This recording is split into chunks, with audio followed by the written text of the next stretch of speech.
Welcome back to the Fitness, Wellness, and Longevity Podcast. In today's episode, my special guest is Fire Department Chronicles founder, Jason Patton.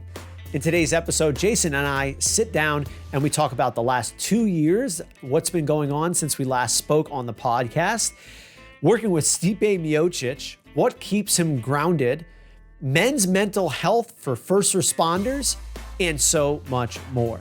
Guys, if you like today's podcast, make sure you subscribe, rate, review, share it with your friends, and enjoy this episode of the Fitness, Wellness, and Longevity Podcast.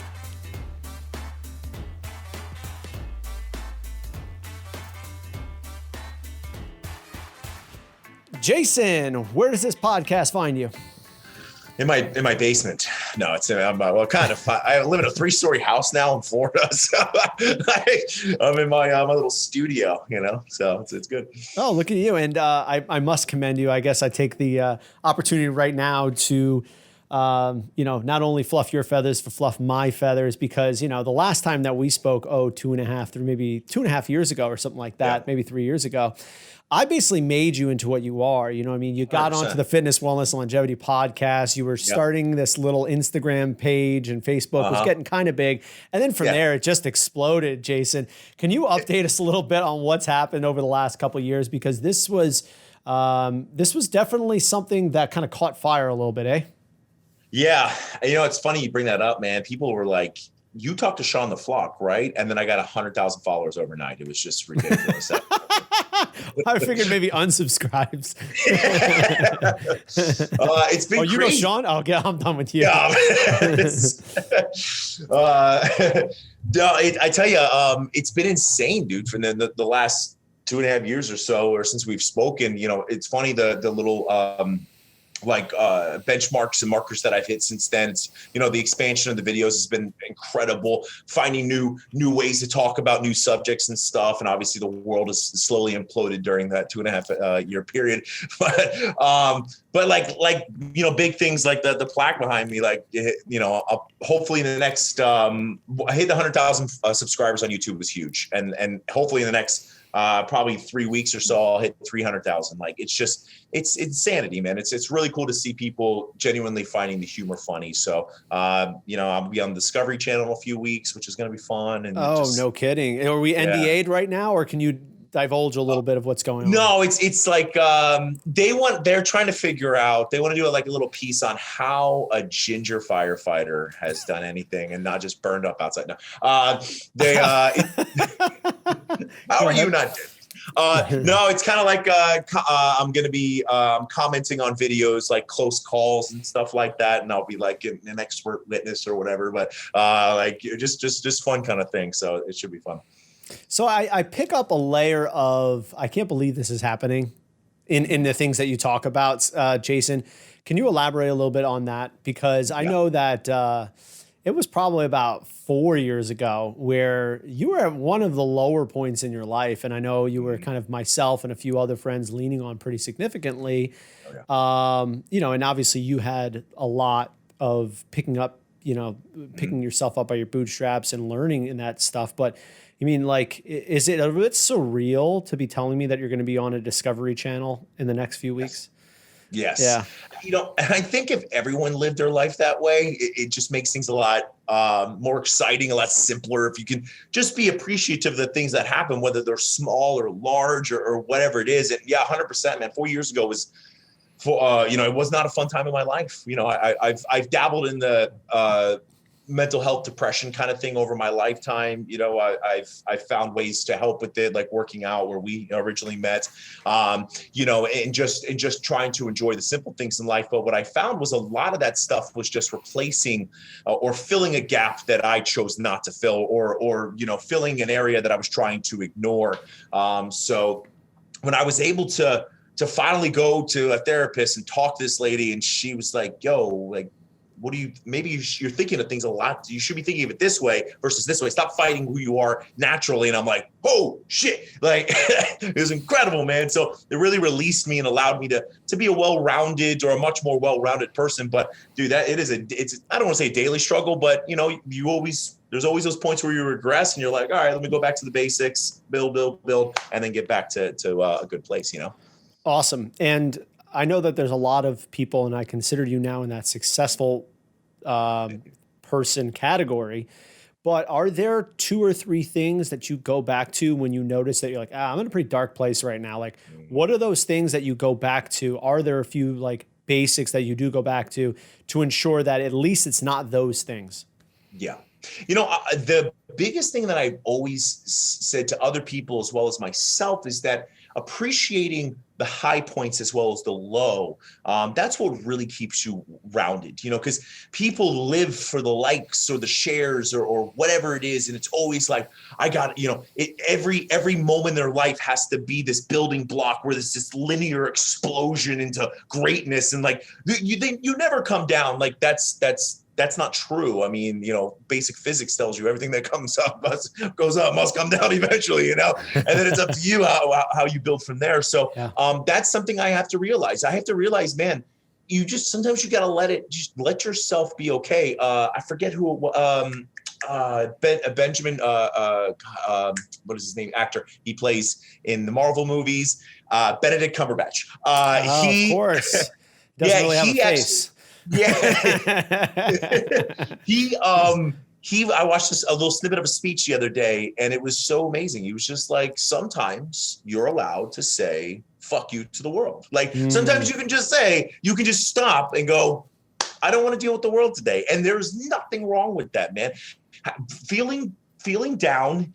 The other day, man, I had a really bad day with a person that's in my life, and it was a really bad day and really emotional and just bad in general.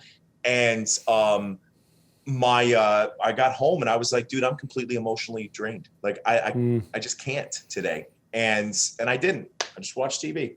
Like did the bare minimum, and that was it, man. Today that was not a productive day. It's sometimes you got to do that.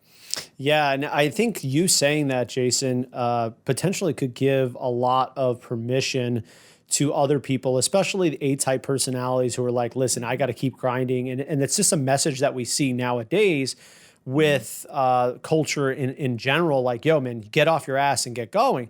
But it's almost like the double-edged sword, because there are people like yourself, like me, and a lot of people that we know that almost are too hard on ourselves. And then when we never really give ourselves a break, how do you know, when's your tipping point? Do you have certain things you go, oh, this kind of thing happened, I know it's time for me to kind of almost fill my own cup a little bit? I start pooping blood. Writing that down. Awesome. No pooping blood. Pooping blood is not good. No, it's for me, it's with regards to my thought processes and like, as strange as it is, just like creativity. If I'm like trying to think up, even just something basic, like just trying to have a conversation with someone, and I'm not able to improv. I'm not able to, flow through a normal conversation, be able to move with the way the conversation's going. I know I'm like, man, I'm really stressed. There's a lot going on. Or if I mean, dude, I'm always up to do pretty much everything. And for me, I love joking. I love like joking around with people. And there are times where I just like, I don't want to. And I mean, I'm not rude to people, but I just don't feel like being, and I know those are the days where I just got to step back. But then I do a little self-evaluation. What's going on, man? Why am I feeling this way? Am I drinking a little too much? Am I not working out at all? Am I working out too much? I have a different level, but I've been on testosterone therapy for 6 years. And sometimes I'll be like, yo, man, I feel like crap, like all the time. Like, oh, how are my hormones? Like, am I eating well? That kind of stuff. So like, it's true. It's just true self-evaluation sometimes. And sometimes you just don't know. Go to sleep. You wake up the next day. You might feel a million times better, Yeah, for sure. I know that as you've gotten successful, it seems that you've been able to keep a very level head, and you've been very humble along this process. Who are the people in your life right now that allow you to stay humble? It's number one, it's me, dude. I've watched too many people fall from grace, and you watch people, and I've actually spoken when I was on that show. live rescue, and I was talking to one of the producers, and it was just fun to like talk to this woman who has been around like huge stars and like, and, you know, the small, she's been in the business for a while. And she's like, it's incredible to watch people who have no fame, who get a taste of it, and they're the divas. Like, where are my green M&Ms? These are orange. I don't like orange. Like, and it's crazy, man, because like we talked about before, you're only as relevant as people want you to be. You know, if you no longer exist, whatever. So when my fiance keeps me, Megan, she's incredible, man. Congratulations, by the way. Thank you. I appreciate it. Yeah. But she keeps me humble. The guys at work keep me humble. And again, like it just comes down to my own mindset. It's like, you know, you should be appreciative, because we all know of the stories of people, you know, thinking they're better than everybody around them. And then they quickly find out you're not. Actually, one of the best examples of that was, I got a friend of mine had a million on YouTube or on Instagram, and age anymore, gone. Everything you've worked there is gone, man. So you better not been a prick up to that point. So he had 1 million followers, and then what? They pulled his page. Yep, pulled his page. That was it. Really, just for pretty much whatever reason they thought, right? That's the best part, is they're like, you have to justify it. And they're like, no, I don't. Well, we don't like your page. Yeah, like, literally. That's a very good point. So do you feel like in the back of your mind, Jason, that at any time this all could go, or you have the mindset that, you know, I've got control of my own destiny? I think any man or woman that believes they have control of their own destiny is a fool. You know, which to a point you do. If you drink and drive, you are going to, you know, create your own destiny. You know, you create your own issues. You should have any good, well-rounded person that's able to do it. Sometimes life doesn't give you the ability to do it, but you should try to have more than, you know, they always say have more than one pony in the show or whatever. Like you need to be multifaceted. You need to be able to move from one to the other, because if Chronicles goes away, I have coffee and then my business, or being a firefighter. I know many people that have gone into the influencing business, doing social media, who have quit their jobs to do it full time. And it's like, yo, that's a really great thing when it's a hobby, but when it's gotta pay the bills, we got a whole new issue. So absolutely. Always try to be somewhat multifaceted, you know? Yeah. Some people call this diversified, and I never really got that. I never got that until I had money, a little bit of money. And then I realized, like, oh, I can't just like keep it in my bank account because it's actually losing money. I can't just like keep it in a basket under my bed or something like that. Speaking of obviously firefighting, one of the relationships that you've cultivated in the last 2 years is one of my heroes in the MMA world, Stipe Mioci. And Stipe is now a 2-time world champion, or on separate occasions. So he recaptured the world championship. He's a 5-time world champion, and then he's defended it more times than anybody, and then he recaptured it by defeating Daniel Cormier in a couple of rubber matches. But I digress, because Stipe has said that he is still being a firefighter, and he still stays humble, and it always has him something to do there. Obviously, you could potentially, I mean, obviously it's a little bit more complicated since you're able to talk the talk, walk the walk, since you are a firefighter. Is there any, truth to that, Jason, for you? Is like, I need to be a firefighter because it almost does keep me grounded? Dude, I think it keeps me grounded. It also validates what I do. That's a big thing for me. You know, I create humor for firefighters, but I also create it for the typical blue collar worker, because that's what I am. I'm out there. I'm a firefighter, you know, and I'm grinding. I'm doing what I'm supposed to do. I had nights where I don't sleep because of it. And I think that's what creates validity behind what I'm trying to do. But yeah, man, I mean, at the end of the day, I am a firefighter. I have guys who walk up to me that are in EMS fire, and they're like, yo, you're a celebrity. I'm like, I'm not a celebrity. I'm just a firefighter who gained some popularity. That's it. But Stipe, the first time I met Stipe, I flew up there. We were filming some videos together, and I go to his station just to say what's up. I'm literally planning to be there for 5 minutes. I just want to say, hey, how are you? And then leave, because I don't want to take up his time.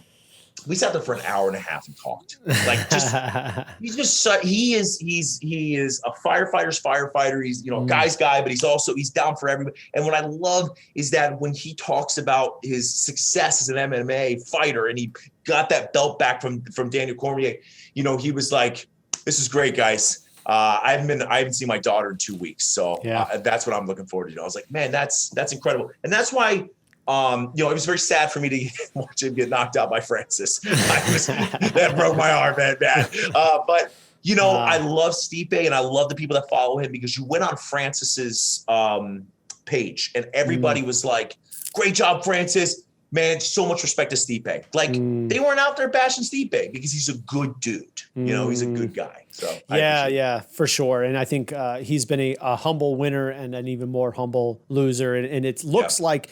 He's not licked yet. He looks like he's going to be getting back up on the horse, maybe putting on a few LBs and throwing his hat back in the ring.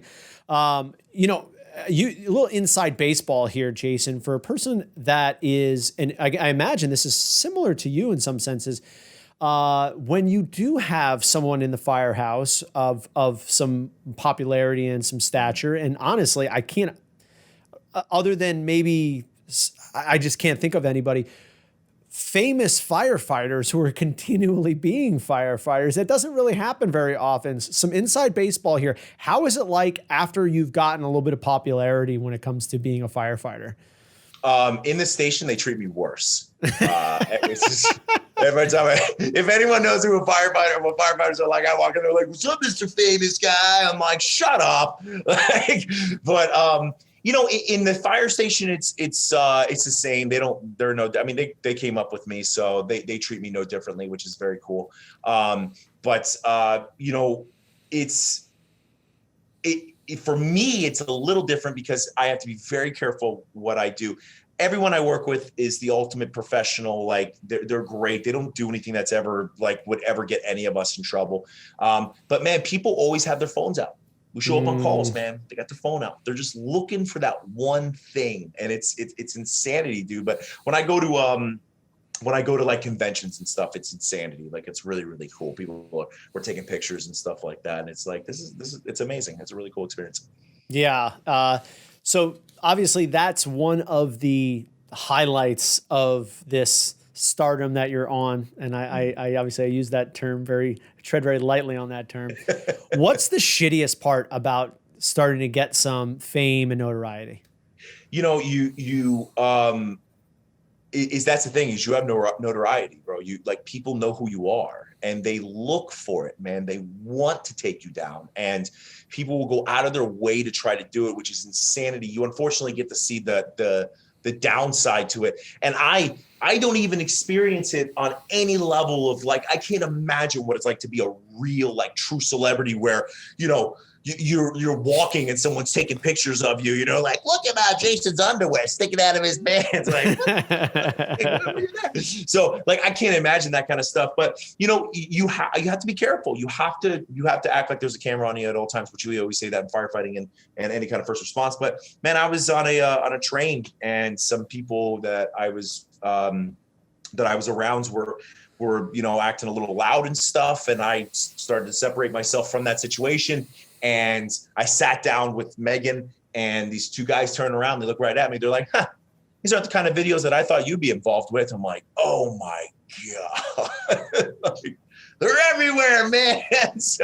But that's the way that's the way anybody, especially if you're in government work or you're a firefighter or you're a police officer, you're an EMT or whatever it is,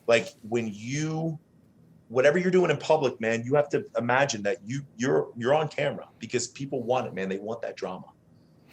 Okay, so commenting on that, Jason, we talked off camera about this, and I've thought about this for quite some time, especially about the type of comedy that you do, and then also the commentary that you do, because you are kind of touching into some of the hot button issues that are going on, some of the gender equality issues within firefighting, some of the commentary that the lay person is making about firefighters. Oh, they make too much. They're not trained, whatever it might be.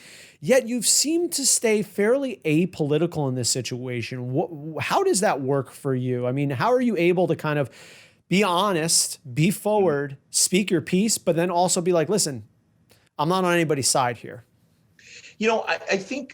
I think for a lot of people, they unfortunately confuse their personal beliefs with the beliefs that they should be putting on the internet. Like that's what it really comes down to, right? I may believe certain things in certain ways, but I don't put that on the internet, because what people have forgotten is that if I sit down with Mike and Mike and I have a conversation about something, Mike has completely different beliefs than I do. Most likely, unless one of us are just extremists about it, we will come to an agreement about something. The conversation will not be skewed outside of whatever it was. It'll just be, hopefully we'll be able to come to some kind of agreement. But the internet is not like that. Someone, the best way they said it was like somebody posts, "I love oranges." And then the next comment down is, "What's your issue with bananas? Like, what did apples do to you? Like, what are you talking about?" People in firefighting in general, nobody care. We don't care what how much money you make, your gender, your race. We don't care about any of that. When you call 911, we show up. Hey, we're here to help you. And it never matters to us. It doesn't matter how much money you make. Again, I was telling you before, the question they ask is like, if you get called to a 911 call, or a citizen approaches you at a Publix and says, "Hey, why do you respond slower to people that have less money?" And we're like, we don't know how much money you have. When you call 911, we say, okay, and we show up there. So I've always told people with regards to advice on social media, if you are in public or first response, don't go on the internet and just start spouting stuff, because a very famous guy, or not a famous guy, but a guy who runs a huge union for the firefighters, he said, "You 100% have the right to the First Amendment. You have it, man. It is yours. But your department has the right to fire you." So just shh about that kind of stuff. For sure. So, as you're creating content, Jason, and you've almost found a very nice common ground. Not many people are going to be like, "Oh, I love this firefighter show," and they're just going to send you hate mail and be like, troll you. So the content itself is very friendly, and I think everybody can get a good laugh at it. But is it in your mind at all about cancel culture and potentially putting something out there that might offend somebody? Yeah, absolutely. I mean, anytime I get ready to put a piece of information out there, or a video out there, that's always in my mind. There's keywords I don't say, there's subjects I don't talk about, because cancel culture is real, whether you want to be okay with it or not. It exists. And that, I may get a video that I put out there that might be really controversial, that people are like, or at least it's perceived to be controversial, and they want to cancel me. I just try to choose my words very carefully. And again, like when I make fun of shows, when I green screen myself in there, I'm not making fun of the actors. Like the actors are doing a great job. Exactly. And if you don't get that, then you don't get the joke.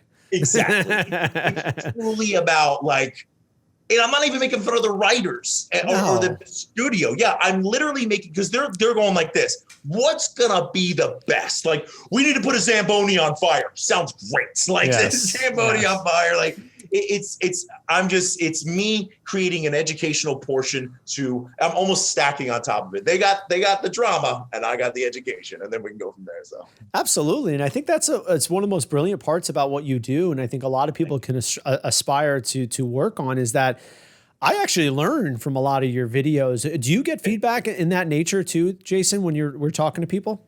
Yes, actually I do. It's fun.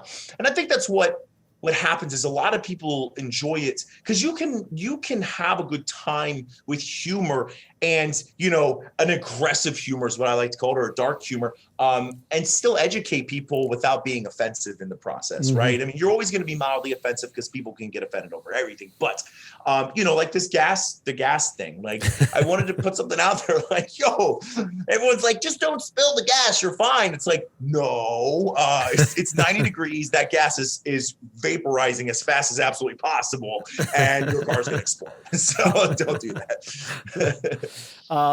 Yeah. So do you feel that being a firefighter is one of your biggest ways that you're able to keep this fairly objective view on the world, because I know that it'd be very easy for you to make a negative commentary on something, but you keep very neutral in things, and it's never an attack on somebody. It's more of a concept, an idea. And then I think a silver lining of it is just educating people. Because I imagine there's probably somebody right now who's like, I could fill up my Rubbermaid container with gasoline and just bring it home, right? And then they go, oh yeah, maybe it will explode.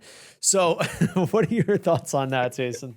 A couple of things. I try to remain neutral and stuff because any human or any person that has been at least receptive enough to the world around them has known that at some point in time they have an ideal or belief, and later on in life that belief or ideal like thought process is disproved, like and then you have to move forward. So that's why I try to remain very neutral and stuff, because it's like, this is what I've learned, this is what I know, this is why you shouldn't do it unless it's like based in facts, so on and so forth. So I just don't think that's I think that you should be able to have open discussions with people. And I actually welcome, it's very rare people comment negative things. The most common thing is like, what the hell is wrong with this guy? Why is he talking so fast? Like, how much crack did this dude smoke? I'm like, it's not crack, it's coffee. But for the most part, people get the educational. And honest to God, like when I see people it's them using it in classes to kind of break up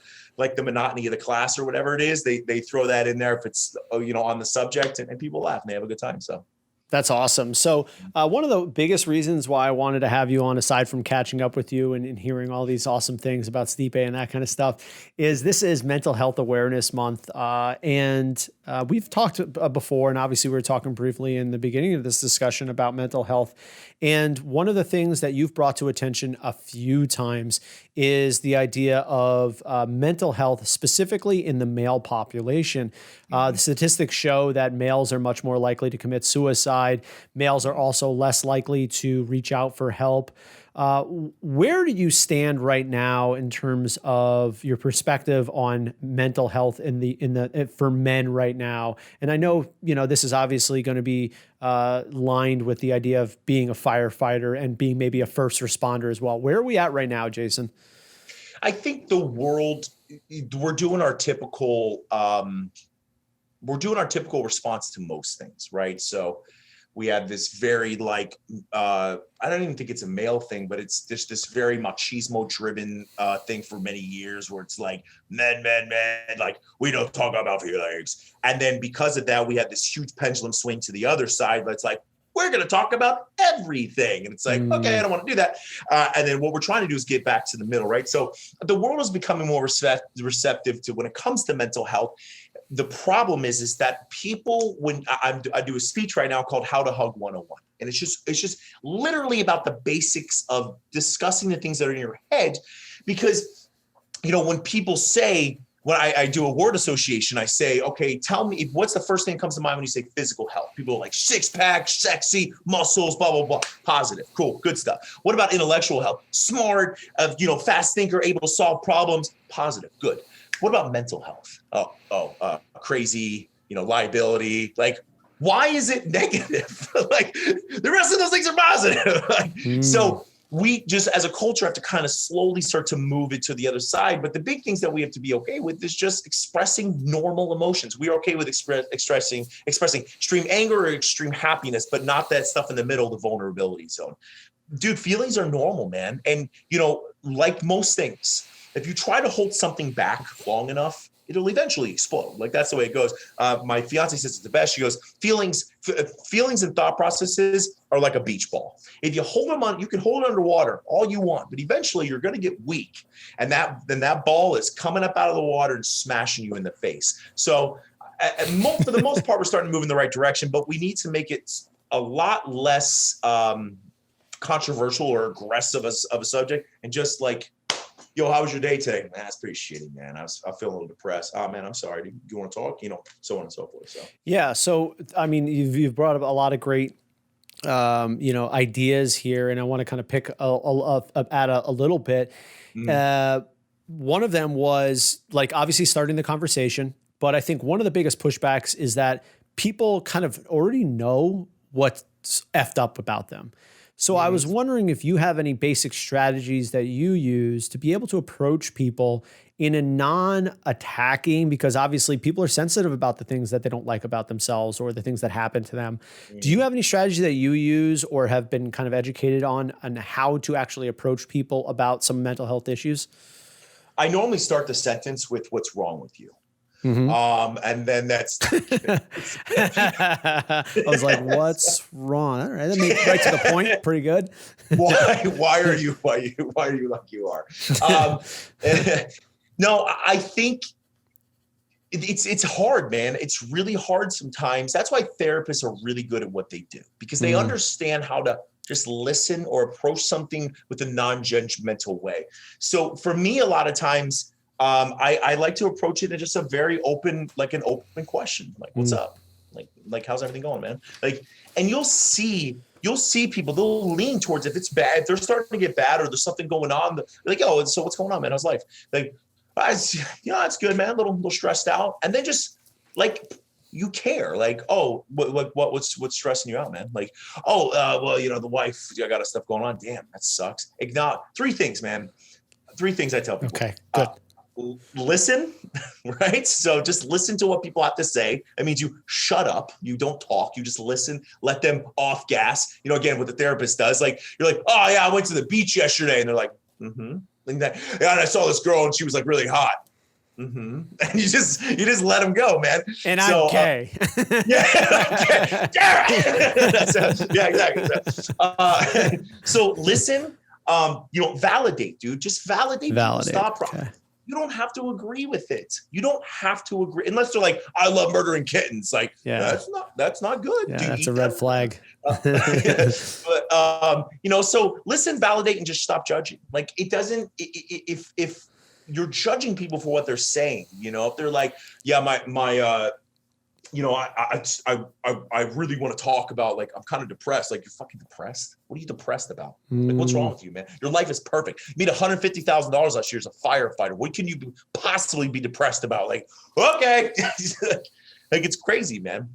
Yeah. And actually, that was something I want to bring up to you, Jason, because you are in a very rare position now as someone who's still a firefighter, but you're seeing success in some other business ventures. Obviously, you have the fire department coffee, you have the fire department Chronicles. You're looking over your shoulder right now. You got over 100,000 subscribers on YouTube, which brings with it some monetary things that you wouldn't have had you not had that. So you would what I consider a privileged position, relative also to the cohort that you're in, right? Because a lot of guys are looking at you right now like, man, if I only had what Jason had, I would be the happiest guy in the world. Yeah. What's your thought behind that and perspective behind that there, Jason? Chester, the lead singer of Linkin Park. Yeah. Blew his brains out. He was multi-millionaire. Yeah. Robin Williams, like all these people that are successful in the perception of those that aren't there, right? So I think that that's super successful. But what did that take? Like, what did it take to get there? And then you find a guy that's living on an island. He's got like $30 to his name, man, but he just wakes up every day, goes on the beach, and he's good to go. You have to find out what makes you happy. I met Megan at a very great time in my life. It was not a super high and it wasn't a super low. It was just, I was fine with existing. And I tell people all the time, don't wake up to be happy, right? Wake up to just be content. Like, content is the best place to be, because, if you wake up every morning and you're like, I feel good about my life, man, like, this is good. Everything's fine. Like, and then you can flow, you can go through the ebbs and flows. So I think in general, man, don't look to others for happiness, and try to find what truly makes you happy, which is obviously, that's a very broad thing, but money does not make you happy. You can have all the money in the world. You can have $1 million in the bank, but I'm going to have a guy sue you for $1.5 million because you hurt his feelings. So, yeah. I've heard the concept of, wealth is measured by what you actually keep. So if you're making $1 million a year, but you're spending $955,000 a year, you're not very wealthy, right? Yeah. Whereas if you're making 200 grand a year and you spend 20 grand a year, you are wealthy. Yes. It's having an abundance of wealth. So Exactly. kind of continuing down this path here, Jason, you know, and obviously an opportunity for you to be a little more open and vulnerable, because we had talked about, you know, 4 years ago, you were going through some turmoil in your life, and obviously, you know, mental health issues kind of perked up. Do you believe that those issues were there all along, or do you think the circumstances in your life kind of were like, oh shit, this is too much for me now? Or do you think a combination of the two? You know, what turned out to be my biggest issue, which, you know, again, people will be like, nah, that's nothing. Listen, there are people that go through traumas as children that I could never even imagine. And it takes years and years and years to be able to rectify and deal with that kind of stuff. For me, I was, you know, a kid, and I enjoyed serenading women. A specific, like, I like the hopeless romantic stuff, Romeo and Juliet, stuff like that. And I found out as a middle schooler that doesn't fly, bro. Like, you can't be like that, right? I can't be the funny romantic guy. I got to be the tough, funny guy, you know? So I started fighting that stuff as a kid. And, you know, I couldn't do this and that. And so I'd be made fun of my friends and stuff like that. So I stopped doing it. And I started fighting those things. When I wanted to be sweet to a girl, I would just be mean. And that would most likely get me what I wanted, or be tough. So, you know, as small as that is, it was a ripple effect. You know, it was a snowball that eventually led into me fighting, like, subconsciously, things that I should not have been fighting. And I eventually made, and like, literally, instead of seeding who I was, making that my self-worth was how many women could I conquest, you know, and that's like, and that's what happened. So eventually I realized that was not the way that I should be living my life, through a therapist. And the therapist, I mean, she literally, we had a therapy session, and she was like, so you just described all this stuff. It was an hour long. And at the last minute, she's like, so you just described all this stuff. Do you ever think that maybe you want to be the hopeless romantic? Like, you don't want to just sleep with a bunch of women. You actually want to get to know people. And I was like, gee, holy shit. That was it, man. Like, and I was like, wow. And it, like, brought me back to that day. And I was, dude, good from there, man. It's been incredible. So, you know, you touched on this a little bit before, but you mentioned that, you know, with success, it doesn't necessarily remove you from humanity, right? Just because you have money in your bank account or X amount of followers, it doesn't stop you from having these feelings of insecurity, of not enoughness, et cetera. I feel that there are certain people that can bridge the gap between the average Joe and, let's say, the celebrity or the millionaire or billionaire. You know, what do you feel your role is now in connecting that? Because I think that there's a lot of animosity between the quote unquote have everythings versus the up and comers / down and outers. What do you feel your role is now in that? Because I think a lot of people can look at you and be like, oh, he's just like me. And he's got problems and he's got issues that he's working through on a daily basis. Do you feel that way at all? Yeah, I mean, but that's the thing, is that, you know, that whole saying, like, everyone wakes up and puts their pants on the same way, or one leg at a time. Like, it's so true, because you see it all the time. The celebrities or the people that have millions of dollars. In fact, it seems to be the more money you have, you know, for certain issues, the more problems you have, because now you have, especially if celebrity or social media people, you have to be good to the people around you. You have to be good at all times, because if you're not, then you're going to, you know, get your pee-pee spanked, and then you're right back down to the bottom again, that kind of thing. So I think just understanding that the world is not solved with one thing. You can have $1 million in the bank, but if I, you know, make that money not good anymore, if I say the dollar is now worth nothing, that $1 million is no longer good. So thanks for playing. You know, if I give you a brand new Lexus, you know, or the nicest car in the world, but I take all the fuel away and you can't drive it anymore, that thing is now useless. So just understanding that, you know, two things. One, you know, rounding yourself, creating, a well-balanced life. That whole sticks in a bundle are unbreakable. Like that's a wonderful thing to think about. Like if you have a good therapist, you have a good home life, you have a good work life, and not attempting to operate at 100% in every single one of those places, because that's impossible. If you can have 80% in your life at all times, dude, that's better than anything. But that's huge, dude. Actually being able to do that. And the other thing is negativity is very self-reflective. Period. Like when you watch someone comment something negative, or you have a person that's always like shitting on you, they're always like, man, look at you. Ha! You think you're better than me? Like, do you think I'm better than you? So that's something I always tend to look at when someone comes at me and starts attacking me. I'm like, all right, bro, like, what's going on? You okay? Like, yeah. No, I'm not actually. Like, you're right. I hate my father.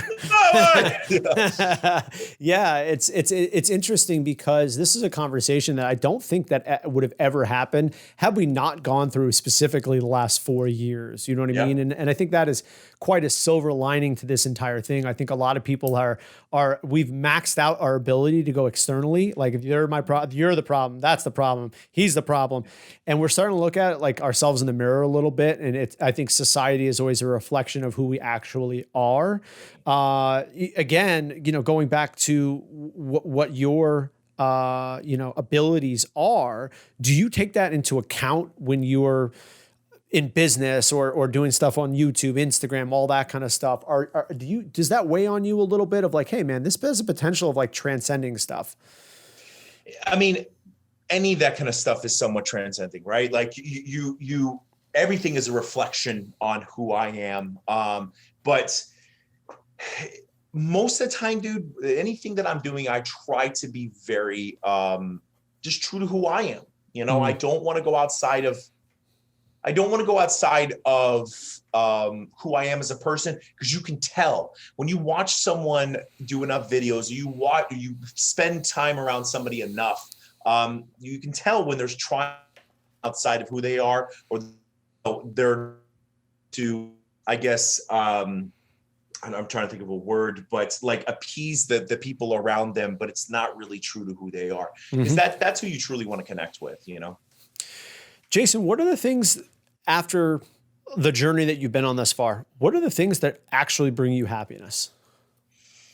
My fiance and my daughter are huge, obviously. And I know a lot of people say that kind of stuff, but dude, I think just peace in the fact that I stepped outside of my comfort zone and I was able to do some stuff.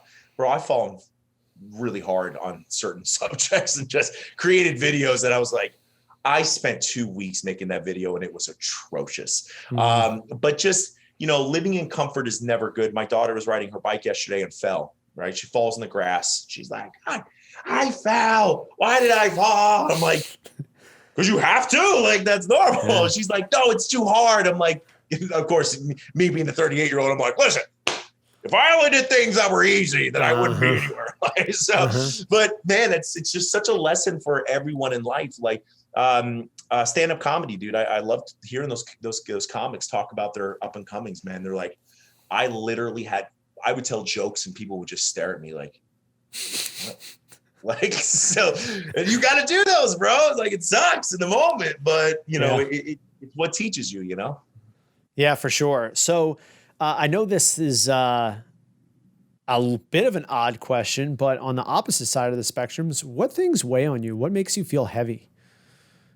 I mean, when you get a decent following on social media, or when you like I was saying, when you build a lifestyle, you have to try to maintain that lifestyle. So when you get enough followers that expect a certain amount of content, or they expect a certain type of quality, you always have to live up to that. But that is definitely hard. And then I want to be able to provide for my family. So the financials behind it, just making sure you make the appropriate decisions, Excellent. So what's next for Jason Patton? Obviously, you have the Discovery Channel thing coming up, and obviously you have Fire Department Coffee now. You have the Fire Department Chronicles. I mean, what's next for Jason? What things light your fire at this point? Because forgive me if I feel if I'm overstepping my bounds here, but I feel like you're one of those people that your ambition has far outweighed what was given to you, right? I would say that you're one of those people that wasn't given anything on a silver platter, and you've made chicken salad out of chicken shit. But like, what lights your fire? What gets you excited? Like, what things do you want to accomplish? A TV show would be the next, man. I'd love to host a TV show, whatever capacity it is.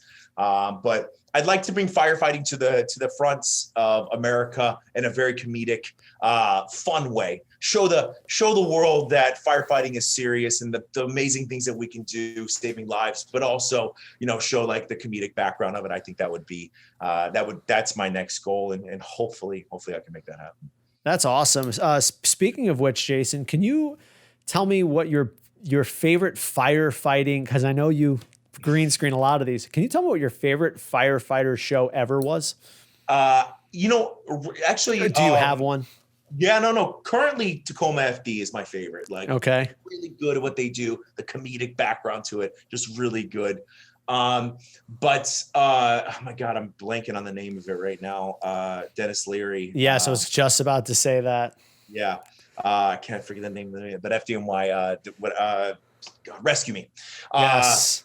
Rescue Me. So good. Right. Like, yeah, like it's just such a cool, I think at the very end, they started like skewing off. It got weird. Yeah. That's when they're like, yo, we're out of material. What do we do? Let's go south. Yeah. As soon as it jumps the shark, count me out. Yeah. But that was just such a cool thing, man. Like the real inner workings of what it's like being a firefighter. Station 19 is like they just have sex in the station all day. That's all they do. Yeah. Just sex. And like, it's like, no. And then 911 has its moments where it's like, all right, but there's definitely like, I think recently they were just like, all right, we got to stop doing some of this stuff. Like, this is not okay. As a matter of fact, Jason, it's serendipitous that we talk about Rescue Me, because I vividly remember a scene in that show where one of the main characters, I believe he has to retire, and literally he just walks home. He puts his suit on. He's got his whole thing on, and then he just eats a bullet. Yeah. And it was such a powerful, powerful scene. Yes. What are your thoughts on the lifetime firefighters?